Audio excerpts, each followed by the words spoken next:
Welcome to Useful Idiots. I'm Katie Halper. I'm Aaron Mate. Hey, everybody. Thanks so much for being here with us. Our website, as always, is usefulidiotspodcast.com. Go there, support the show, get bonus content, including the Thursday Throwdown, your weekly dose of media madness, and the extended interview of our weekly guest. Which is going to be really great. Also, Aaron, I liked it. Looks like you kind of are sitting in front of a Ukrainian flag. You got the yellow and blue thing going on. Well, funnily enough, this week we're speaking to Ian Proud, who is a veteran British diplomat. We're speaking to him mostly about the proxy war in Ukraine. So I thought, in honor of this week's interview, I should pick a hotel room that matches the flag of the country we're talking about. So I searched far and wide and found a hotel room where, yes, I'm sitting in front of a wall and drapes curtain that matches the Ukrainian flag. So that's how far we go, everyone, to bring you high-level production quality at Useful Idiots. You're welcome, everyone. And the chair, don't sell yourself short. Also a blue chair. Also a blue chair. Yeah, that's right. That's right. So what do we got for our 4 basic food groups? What do we got for Democrat Suck? For Democrat Suck, we're going to turn to Debbie Wasserman Schultz. Remember her? She was forced to resign as the chair of the DNC after the emails from the DNC, the leaked emails, showed that she was rigging the primaries against Bernie Sanders. But that hasn't stopped her from keeping up the fight for democracy, representing Florida, and always being there for U.S. regime change efforts, and certainly there for representing Israel and defending everything Israel does. So as part of that, she went on CNN to speak to fellow pro-Israel propagandist Dana Bash and to push an outright lie where Debbie Wasserman Schultz claimed to have seen videos that don't, in fact, exist. And this is on the topic of allegations that Hamas committed mass sexual violence on October 7th. And as we've covered on the show extensively before, the evidence for these claims just is not there. So what did Debbie Wasserman Schultz do? She went on TV on CNN and claimed to have seen videos that aren't real. And the occasion for this was the fact that Kamala Harris recently hosted at the White House a screening of a documentary put out by Sheryl Sandberg, the former Facebook executive, that pushes these claims of mass sexual violence by Hamas. And the documentary contains no new evidence. It just recycles the same claims made by purported witnesses who've been shown to be not telling the truth, as has been documented at places like the Gray Zone, Electronic Intifada, and actually recently for the first time, the Times of London became the first establishment media outlet to catch up with the rest of us and point out that there's no evidence for any of these claims. There's no video or photographic evidence. They hired like a dark web person to look into it. It just doesn't exist. And Sheryl Sandberg reacts. She doesn't show the audience, but someone shows her on the phone alleged images of things happening. So she also lies in her documentary. Yes. And by the way, before we go to Debbie Wasserman Schultz, why do we care about all this? Why are we still talking about this issue? Is because these claims are still being made at a time when Israel is committing mass murder with U.S. support. And the point of these allegations of Hamas sexual violence is to basically demonize all Palestinians and justify this Israeli narrative that we can't make peace with these people because they do these horrific things like commit mass rape and sever breasts and commit necrophilia. So therefore, we can't speak to them. Behead babies, exactly. So that's why it's important to call out these claims when there's no evidence for them, because they're used to commit more atrocities. And that's exactly what Debbie Wasserman Schultz and Dana Bash are doing here. And they're doing it by spreading outright fake claims. So let's watch the clip.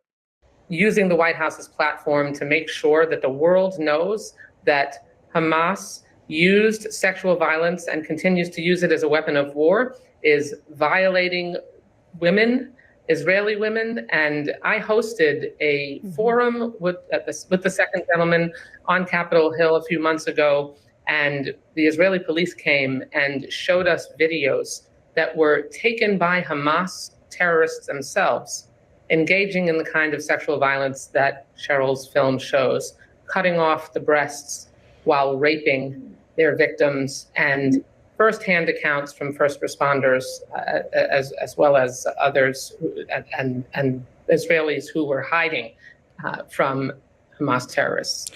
Okay, so she's outright lying there. She claims that she's seen videos from Israeli police taken by Hamas of Hamas members cutting off a woman's breast. No such video exists. Doesn't exist. Right. Israeli police have confirmed that. That is now well established. So Debbie Wasserman Schultz is outright fabricating a claim. All there is when it comes to these claims of Hamas sexual violence are the accounts of people who claim to be witnesses. But as has been documented extensively, so many of these witnesses have been shown to be liars, including the so-called first responders who she cites there from a group called Zaka, who also spread the beheaded babies claims. They've been shown to be frauds. Even the New York Times, which played a major role in pushing this, had to admit that one of their key so-called witnesses lied. They had to issue that correction months later. So Debbie Wasserman Schultz is shamelessly going on TV and lying. They're accusing other people of denialism for denying things that are lies. And Right. of course, Dana Bash is giving her a free pass to do that. Yeah, and tweets it out again. Dana Bash tweeted this out. I mean, you'd think that there would be some embarrassment for just lying through your teeth on television, but again, that would require a responsible media that calls out lies instead of regurgitating them. And again, like, let's say for a second that these allegations are true. Okay. Well, then why then would you not be spending at least equal time on the atrocities happening right now before our Right. eyes with US weapons? Tens of thousands of people being slaughtered with US weapons. Why is that not getting as much coverage, and in fact, more coverage than we're getting about these Hamas sexual violence claims? Or why isn't there discussion of the sexual violence that we know is happening against Palestinians, which was just reported on in the New York Times? Not that you could catch it because it was very low down in the article. Exactly, exactly. So the point is here, it's not because of any concern with real atrocities, because if there were, there would be at least equal attention paid to sexual violence committed by Israel against Palestinians and also against all the atrocities happening every single day. But they don't do that. They're only out there pushing atrocity propaganda because they want to justify the actual atrocities being committed against Palestinians. And it's the most cynical thing in the world to exploit dead Israeli women, because that's what's being done here. There are no identified survivors of sexual violence. So what Debbie Wasserman Schultz and other Israel apologists are saying is that all these Israeli women who are sexually assaulted, they're all dead. So what they're doing is they're taking the memory of Israeli women, exploiting it to basically turn them into sexual violence victims when there's no evidence of that, to justify creating more victims inside Gaza. They don't take Believe Women seriously, obviously. No, they don't, or else they wouldn't be lying about it. Right. So anyway, yeah, it's dark, it's Yeah. uncomfortable, but that's what they're doing, and they have to be called out. Just as they're trying to call out people for denying claims that are fake, we have to call them out for lying to Right. justify actual atrocities. Now, it could be fake photos and fake videos that they're being shown, in which case I guess they're not lying, but someone else is lying, and they are being, useful idiots for liars, but I doubt No, that. no, she's lying there about claiming to have seen videos of a breast being Right. cut off because uh, there's no evidence anywhere that such a video exists. Right. It only comes from the a claim of one purported witness whose story makes no sense because that same witness who claims to have seen a breast being cut off during a gang rape, that was her testimony, also said that she saw 3 severed heads. Right.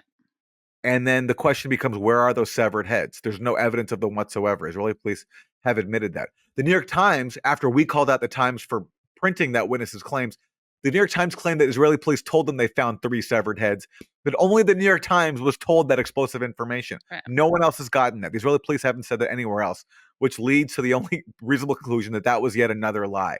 So that's the same conclusion we can draw about Debbie Wasserman Schultz and claiming to have seen a video that there's no trace of anywhere else. Yeah.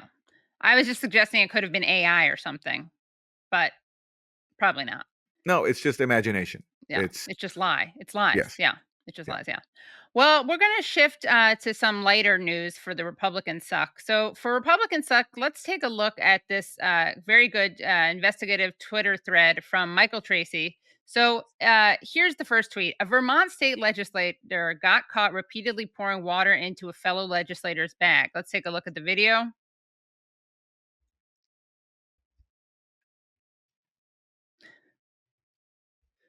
So there, if you're just listening, we just saw someone pour water into a bag.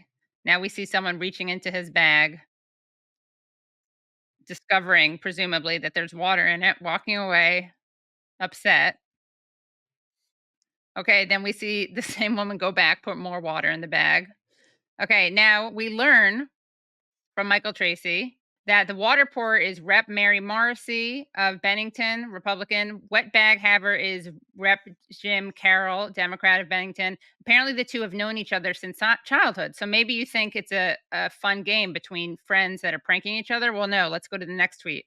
And it wasn't meant as a harmless prank. She apparently did it over the course of months and was only caught by some sort of undercover sting operation. She had to apologize before the entire Vermont General Assembly. It was conduct most unbecoming of my position as a representative and as a human being, and is not reflective of my 28 years of service and civility. It was torment. There's no doubt about it, with me anyway. There's going to be some work to be done between the two of us. What a forgiving man he is. Very forgiving. It's too bad the name Watergate is already taken, because really, if this isn't Watergate, then I what don't know what is? But, I was going to say it is summertime right now. It is hot, so maybe there's something kind of fun about like splashing some water in someone's bag and having them cool off after a hot legislative session. But this has been going on for a long time, including during the cold Vermont winter months. And good point, Aaron. Not cool. You're right. Not You're right. cool. Yeah, and she didn't claim that either. Although that would have been a good idea. All right, what do we got for Isn't That Weird? All right, for Isn't That Weird, we're going to turn to a reliable source of weird content. That's Donald J. Trump. He's former president, also running for president again. And he recently shared with an adoring audience his thoughts on his favorite curse word. It was Franklin Graham. He wrote me a beautiful letter, and he said, your speech was so good, and I loved it and everything else, but you don't have to use foul language. And I very rarely do. And it's not really, it's just, like little words, like that word that starts with a B and ends with a T, right? It's just such a descriptive word. I don't know how you replace some of these words.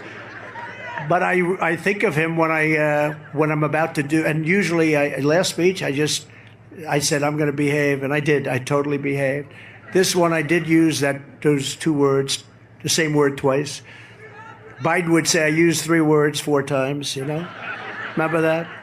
Trump's favorite curse word, if I heard him correctly, starts with a B, it ends with a T. I don't know what you're talking about. It's BS. Oh, I see. Okay. BS. That makes sense. Words. Okay. Or technically there one we word. go. Is it technically one word? Yeah. I guess it is combining 2 words. B and compound. S. Okay. Yeah. All right. Fair enough. Well, then, hey, I apologize. Yeah. He has his favorite curse word. It is a very common one. It's not a bad one. So, yeah, okay. Trump's favorite curse word is BS. Good to know. Yeah. And he whispered it during that. I have very good ears, so I was able to hear that. But it's kind of a weird thing to do, to share with the world what his favorite curse word is. That's what makes him Donald J. Trump, and that's why true. he might be our next president once again. Yep. Well, for Isn't That Terrible, let's take a look at Jerry Seinfeld, who, according to the New York Post, totally destroys and owns this heckler who is saying from the river to the sea, Palestine will be free. This is what the allegedly very funny comedian said during his stand-up in Australia. Yes. We have a genius, ladies and gentlemen. He solved the Middle East. He solved it. It's the Jewish comedians. That's what we have to get. They're the ones doing everything. Yeah, go ahead, keep going. They're going to start punching you in about 3 seconds. So I will try and get all of your genius out so we can all learn from you. It's a comedy show, you moron. Get out of here. So Jerry really thinks this is about him being Jewish, that he's being heckled. No, it has to do with him being a supporter of Israel and its mass murder. And, I do tend to agree that comedy shows are kind of like sacred. Like, I don't like the idea of having a comedy show. Yeah, but you know what? At the same time, if you're going to go out and be a supporter of Israel, then you're going to get heckled. It's fair enough. Some of the things that are terrible about that are that he, like you said, Aaron, is pretending it's because he's Jewish, as if that's what stands out, that he's a Jewish comedian. I think there are other Jewish comedians in the world, and they somehow don't get heckled because it's not about being Jewish. But also, he's just not being funny. Like, that's the crowd work you do? Terrible. And he's also kind of encouraging violence against the that protesters. Too, right. That's a third terrible thing, right? Telling this guy he's going to get punched, Yeah. Well, at least Jerry said something this time. Recall that clip of him recently with Barry Weiss where like he was asked about his trip to Israel and why it was so powerful. He just didn't say. He's like, he started crying. It's true. He had nothing to say. Yeah, nothing to say. Yeah. Well, it's because he's saving up these zingers like this. He's a There you man go. of few words because There you when he go. does speak, they're very powerful and they're hilarious. That's why he gets paid the big bucks. All right, and those are your 4 basic food groups. For this week's guest, we are joined by Ian Proud. He is a former British diplomat who served from 1999 to 2023. From July 2014 to February 2019, he was posted to the British Embassy in Moscow, where he advised UK ministers on sanctions against Russia. And he's written about his experience with a brand new book. It's called A Misfit in Moscow: How British Diplomacy in Russia Failed. And we're going to speak to Ian about that and also about the state of the proxy war in Ukraine. And he has a lot of really interesting things to share with us about that. So let's go to Ian Proud.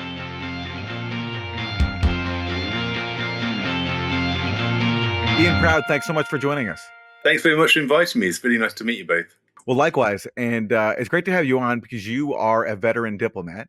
And there's been some talk of diplomacy recently with a peace summit, a so-called peace summit convened by the Ukrainian government with its international backers. There's also been Vladimir Putin making his most concrete public offer of peace with Ukraine to date.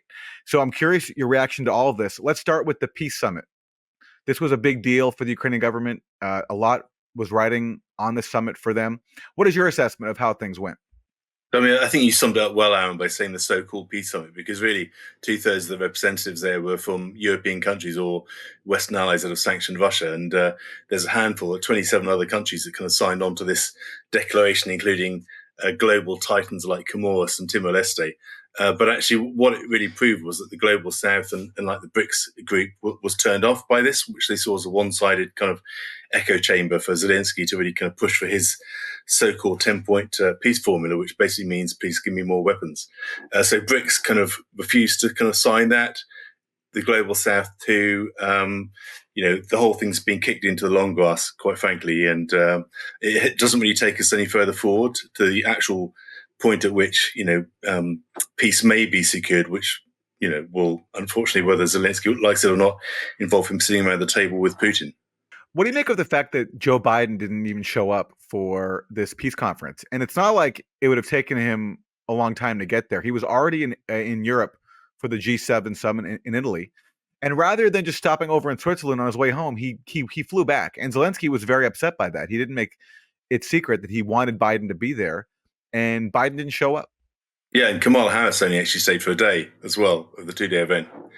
So, I mean, it says a lot. But then again, the US position is well known, right? I mean, they're going to supply, well, the Biden administration is going to supply Zelensky weapons for as long as it takes to fight them to the last Ukrainian. So, I mean, I think US support was assured. It seems a bit cheap not to show up at all. But, it's not as if we found out anything new about the US position from Biden's absence, or indeed had he been there. Can you talk a little bit about your experience as a diplomat and in particular what you think the media and politicians in the West most get wrong about Russia and Putin?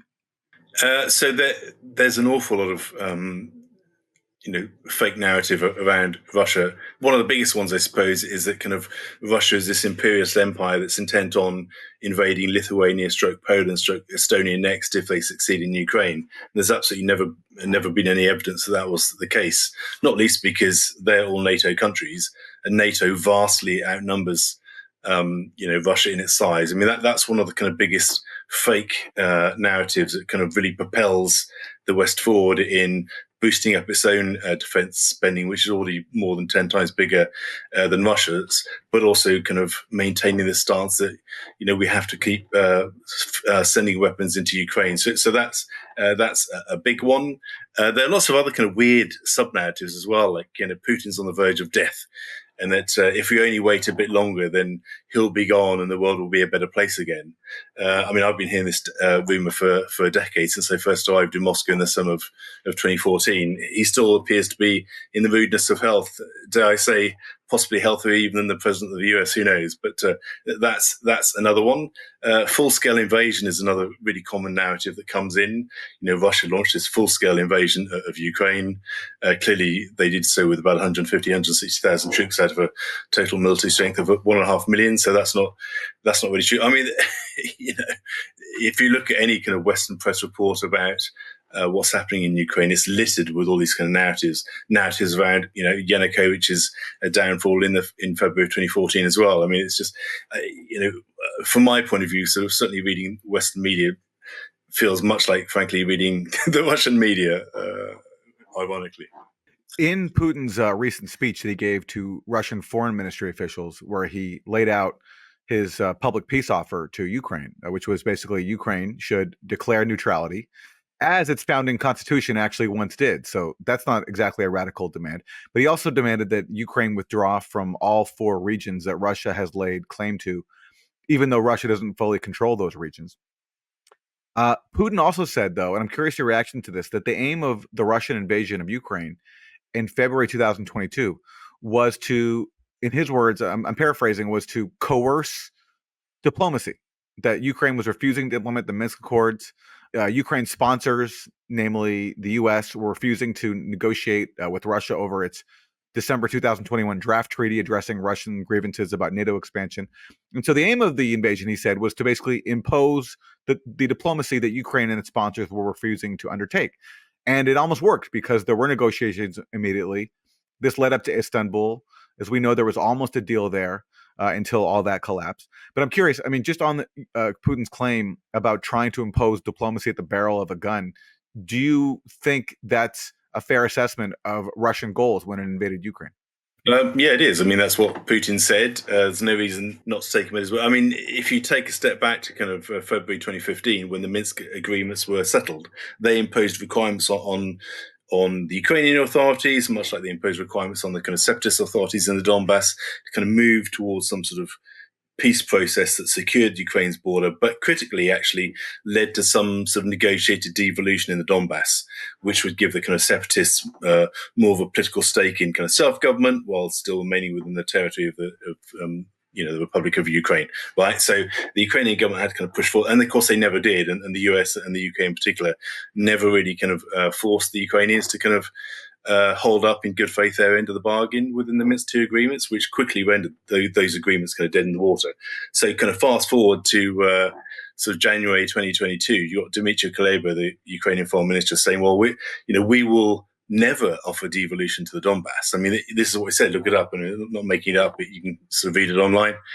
Basically kind of killing or just frankly confirming that the Minsk agreements have been dead for, the preceding 7 years.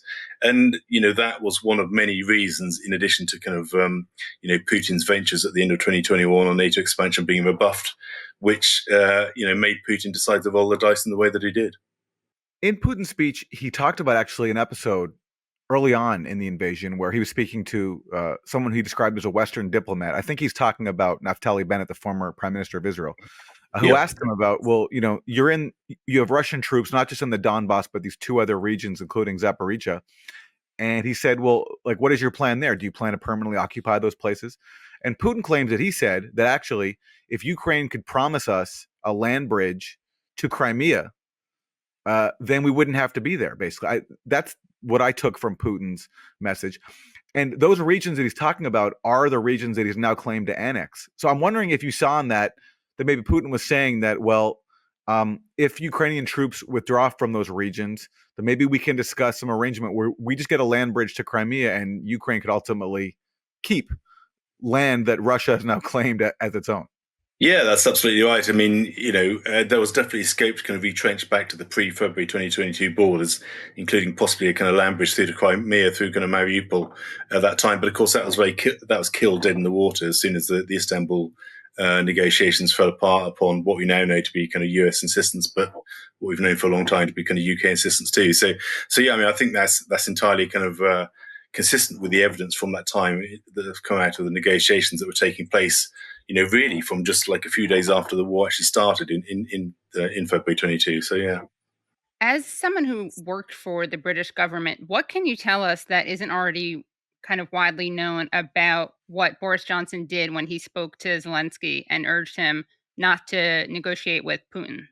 Well, I mean, you can read what Boris has said himself. He's said publicly that he didn't want Zelensky to take the agreement, and Zelensky didn't. And we now know what the US position on that was. But I mean, what Boris did was entirely consistent with the line that the UK government had been taking for the previous kind of 8 years prior to the invasion itself. So he wasn't sort of swimming against the tide of where the UK policy establishment, the swamp, if you like, in Whitehall, and actually ministers had been really since the summer of 2014. So there's nothing sort of new that you can elucidate from what happened. He didn't want Zelensky to take it. He said publicly they didn't want Zelensky to take it, and Zelensky didn't. And of course, within weeks, you've got Liz Truss. I can tell you internally was an absolute massive hawk who just was seething at the mouth, wanting to punish Russia in every way possible by sanctioning people who weren't politically connected either in the US or in UK, and oligarchs, and so on.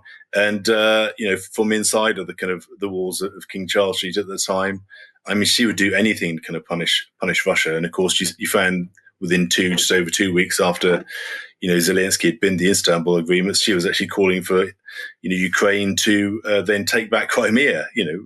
Not entirely clear how they would have done that, which is a line that the US administration continues with today. I mean, Kirby was saying something very similar in a recent interview, for example. So from inside of the shed, I mean, Truss was absolutely determined to play the kind of modern day neo-Margaret Thatcher, with like Ukraine being her version of the Falklands, wanting to kind of win at all costs. And what kind of carrots and sticks were used to get Zelensky to agree? I don't think he really needed much persuading, to be honest. I think what we had promised him was that we would support. This is the key point. I think that we'd support him for as long as it takes.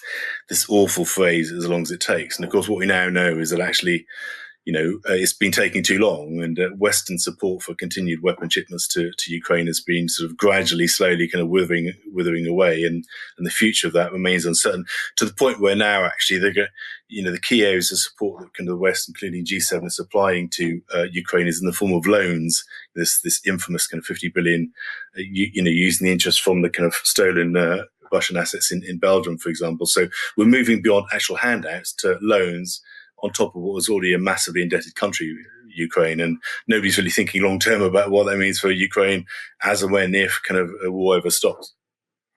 And is what Boris Johnson did, I mean, just as someone who worked in diplomacy, that would have required the go-ahead from the United States? Well, no, I mean, because very clearly in the New York Times kind of story very much confirms that actually what Johnson was saying was entirely consistent with what US policymakers were saying too. And, bear in mind that the UK and US had been in lockstep on Ukraine, right, since the start of the Maidan protest. Victoria Nuland, who had a direct phone line into kind of King Charles Street, in Whitehall on this. I mean, we were in lockstep with the US. So there's not a fag paper difference, frankly, between the two positions.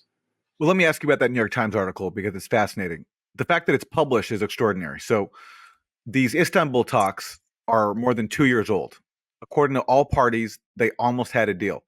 I was in that moment in the group of Ukrainian negotiators. We negotiated with Russian delegation practically 2 months, in March and April, the possible peaceful settlement agreement between Ukraine and Russia. And we, as you remember, concluded so-called Istanbul communique. And we were very close in the middle of April, in the end of April, to finalize our war with some peaceful settlement. For some reasons, it was postponed. But to my mind, Putin, this is my personal view, Putin in 1 week after started his aggression in 24 February last year, very quickly understood he did mistake and tried to do everything possible to conclude agreement with Ukraine.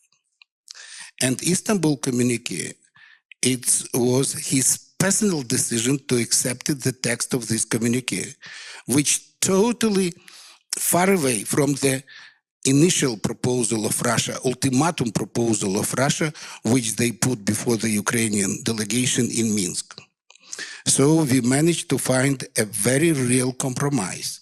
So Putin really wanted to reach some peaceful settlement with Ukraine. It's very important to remember. A Ukrainian negotiator said that we found a real compromise and Putin did everything possible to make peace. That wasn't a Russian saying that. That was a Ukrainian negotiator. For the first time, the New York Times prints that Ukrainian negotiator's statement and acknowledges that these talks made real progress after ignoring Istanbul for so long. But now we get a new excuse from the Times as to why they failed. So the Times, first of all, does not mention that Boris Johnson came to Kyiv and told Zelensky, you should keep fighting. They don't even mention that. But we get a new excuse. Now we hear from the Times that according to Ukraine, at the last minute, Russia tried to insert a clause that basically said that if Ukraine is attacked, then if the guarantor states are going to provide military assistance to Ukraine to defend itself, everybody has to agree on their response.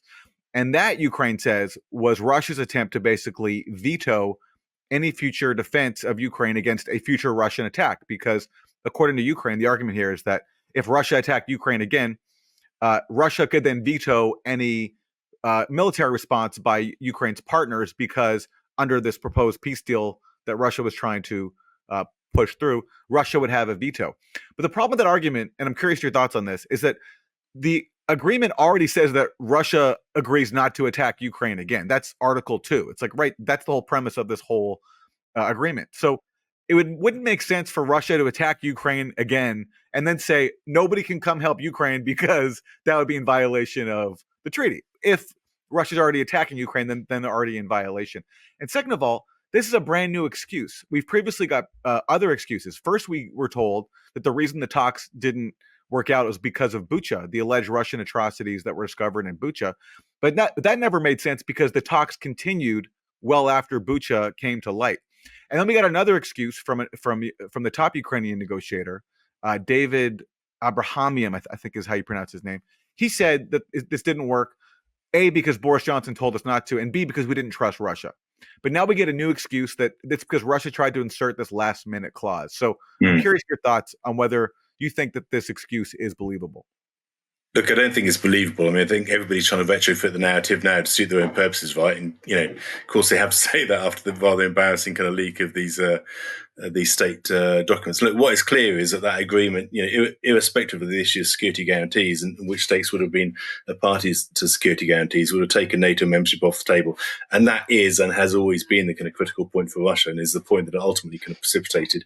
When Russia felt that actually the West was insincere in its desire to kind of find a way around, NATO aspiration for Ukraine, that's really the point at which kind of Russia decided to kind of spin the drum and invade in the way that it did. So it's always been that one issue, kind of NATO membership. And I think actually a deal that took that off the table and sort of set in stone, if you like, or at least set in stone while a longer term peace process took place, the kind of borders, post kind of February sort of 2014, I think that would have taken off the table sort of good cause for Russia to invade again. So I think that's just a kind of fiction as people try to retrofit and paddle quick to kind of make up for this embarrassing leak of US documents. Your book, which I really recommend, Misfit in Moscow, it has a lot of great anecdotes and, of course, kind of an insightful analysis. And I know that you mentioned in the intro that there was some censorship that happened, and obviously you can't tell us what was censored because that would get you in trouble. But I'm curious if there's anything in general you can tell us about the types of information or the type of information that the British government didn't want you to reveal. So it was anything that referred to the intelligence agencies, specifically the UK intelligence agencies and the operations in Russia. And there was really nothing at all, but even mentioning them by name, MI6, oh my God, can't even mention them by name in the books if they didn't really exist. For example, that would be one. Anything that referred to conversations that happened with actual kind of Russian officials was off limits. So I could only refer in vague terms to kind of people that I knew on the Russian side.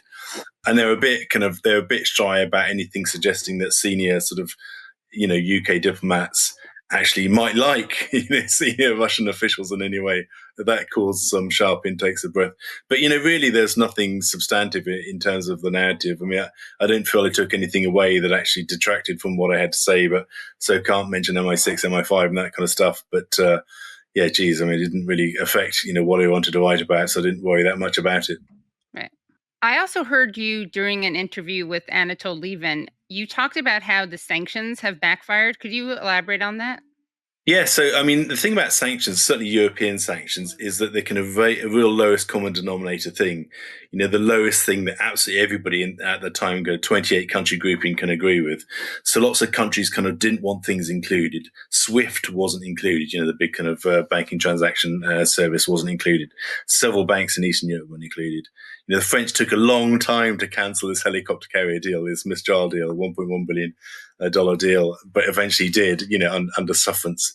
So the whole sanctions themselves were negotiation, right? So the impact was kind of not as strong as it could have been right from the start. And US sanctions anyway, because US trade was tiny compared to kind of European trade with Russia, right? So that's kind of one thing. And the second thing, bigger things happened. I mean, there's an oil price collapse at the end of 2014. There was a second one at the start of 2016. COVID happened. All of these things had a far bigger economic impact on Russia than the sanctions themselves. And actually, Russia has a very kind of capable sort of economic policy making team. The central bank governor, the finance minister, are the same people now that they were when I arrived in Moscow in the summer of 2014. And these are not Siloviki kind of KGB diehard, types. These are kind of liberal, kind of economically literate, very capable, very smart people who've been helping the Russian economy navigate those different sort of shifts and pressures that it's been under over the past 10 years, and they've done it incredibly well. And because of that, 10 year. I mean, people think about sanctions in terms of what's happened since 2022. Actually, Russia's been living with them since 2014. 10 years now. They've had a lot of time to kind of reorient their economy, shift it more to Asia and that sort of thing, and they've done a very good job of it. And I think you talked about a kind of artisanal explosion. Yeah, that's right. That's right. I mean, like cheese. I mean, we had the shrine in the embassy towards all the kind of Western food products that would go like, Western milk, Finnish milk, for example, very popular, English cheeses and that kind of stuff. It all went off the shelves into the summer of 2014. And there's this big explosion of artisanal sort of cheese making is the example I always use, but also kind of a real focus on sort of pop-ups of culture, all these kind of Soviet-style markets in the center of Moscow were really kind of tidied up and made really kind of trendy and hip with bars, and you get everything, amazing steaks and locally made cheese. I mean, it was quite remarkable how Russia decided the strategic areas it wanted to prioritize, agriculture kind of being one of them, and food production, to reduce its reliance on kind of Western food imports. And they just went with it, and they did it actually very, very well. And I have to say, the cheese is also very nice, just saying. Although you must miss cheddar, right? Or they must miss cheddar in Russia. I used to bring it back in my suitcase. Yeah, I used to bring it back in my suitcase when I had just in fact, the head of a sort of big Russian bank told me that when he was a Soviet diplomat in London, he used to bring cheddar back from the horrible imperialist kind of the West when he came back to the Soviet Union from London at the time. So yeah, cheddar is a globally a tradable commodity. Yeah. One of the few things we have left after Brexit, we'll always have cheddar. The February 2014 coup, how involved do you think the West was in the overthrow of the Yanukovych government? I'm curious if you also heard Putin in his speech. He talked about an episode I don't think he's spoken about publicly before, where he spoke to President Obama right before Yanukovych was overthrown. And he says that him and Obama agreed that they would support this power sharing deal that was reached between Yanukovych and the opposition that would have left Yanukovych in power in exchange for a power sharing government and early elections. But basically, right after that, the hardline faction of the Maidan coup, the ultranationalists, the neo-Nazis, refused to accept it. They carried out more violence. Yanukovych fled the capital, ultimately fled to Russia. And Putin spoke very bitterly about he felt he was betrayed by the U.S. on that, because right after that happened, even though the Obama administration claimed to support the power sharing deal, as soon as Yanukovych fled and a new coup government was pushed through in parliament, despite there being a lack of quorum and parliamentary procedure, the U.S. welcomed it and said that Yanukovych had lost his legitimacy to rule, and So he felt betrayed, and he said that this led him to suspect that the U.S. was behind all these events. So what is your sense of how involved the West was in what happened during those fateful days of February 2014? Well, the West was very, very involved in what happened in those fateful days. And actually, the key point about what happened in 2014 is that there's really a tussle between European and sort of US and UK, even though we're still part of the EU, kind of diplomacy on kind of the way forward. Because actually that power sharing deal, was a deal that's brokered very much by the kind of the French, the Poles and the Germans. The foreign ministers coming in and kind of brokering that deal. That was a European deal that they'd brokered. I think, everybody heard the kind of Victoria Nuland fuck the EU kind of leaked telephone conversation, sorry for my language, where it's very clear that she, didn't want the Europeans kind of fouling her turf. She very much saw the kind of US policymakers taking the lead on the kind of future resolution. She wanted to maneuver Arseniy Yatsenyuk into place as a future kind of leader of Ukraine, and he pressed so he became prime minister after Yanukovych was ousted. So, I mean, that is all kind of, in plain sight, public fact, look it up online. I mean, it all happened because of this kind of big tussle where the Americans felt nose out of joint about this big moment of European diplomacy. And as you correctly said, Aaron, I mean, people just shrugged their shoulders when, okay, I mean, Yanukovych was a dodgy and corrupt man, but I mean, Ukraine has lots of dodgy and corrupt men and women, let's be honest about it. I mean, as soon as he is out of the way, people shrugged their shoulders and said, well, it's too late now. Let's usher Tory's favourite son into power. And what's amazing about Victoria Nuland is that's not her only moment of deliberately undermining, European-backed diplomacy to bring peace to Ukraine. So most people now know of the incident we just talked about, where Nuland's caught on tape saying "F the EU," and Yats is the guy. We're going to appoint him. We're going to basically support him as the next leader of Ukraine, which is exactly what happens after the coup. But then, so that's February 2014. That's January, February 2014. 1 year later, okay, that's when France and Germany are pushing through the Minsk Accords, which is an attempt to end the war that's begun as a result of the coup that Victoria Nuland backed. But just as the Minsk Accords are being finalized, so Merkel and Hollande are going to Moscow. They're meeting with Putin. They're getting Putin's buy-in on the Minsk Accords. Victoria Nuland is now in Munich on the sidelines of the Munich Security Conference, and she's meeting with a bunch of U.S. officials, including lawmakers like John McCain and Mike Pompeo, who goes on to become Trump's Secretary of State. And Nuland tells them in comments that are not reported in the U.S. media, but they did get reported in Germany. She basically says she's making fun of Merkel and Hollande for trying to do diplomacy with Putin. And she basically says, we're going to undermine whatever they do. We're going to keep shipping weapons to Ukraine, no matter what. European diplomats later complained that actually Nuland's very out of sync with Obama, because Obama in public is saying, no, we support diplomacy. We support the Minsk process. We support Merkel and Hollande as they're trying to make peace. But Nuland is basically saying behind the scenes to her own people, like, let's not worry about that. We're going to keep going and keep fighting Russia and Ukraine. And John McCain is there having a meltdown because he's comparing Merkel and Hollande to the appeasers of Hitler back in the Second World War. So were you aware of this during that time of like just how out of sync U.S. policy was publicly in supporting the Minsk Accords with what Victoria Nuland and her cohorts were doing behind the scenes? And to hear the rest of the interview, please go to usefulidiotspodcast.com. That was great. And I got to say, it's a good book. I started reading it. It's really good. It's very engaging.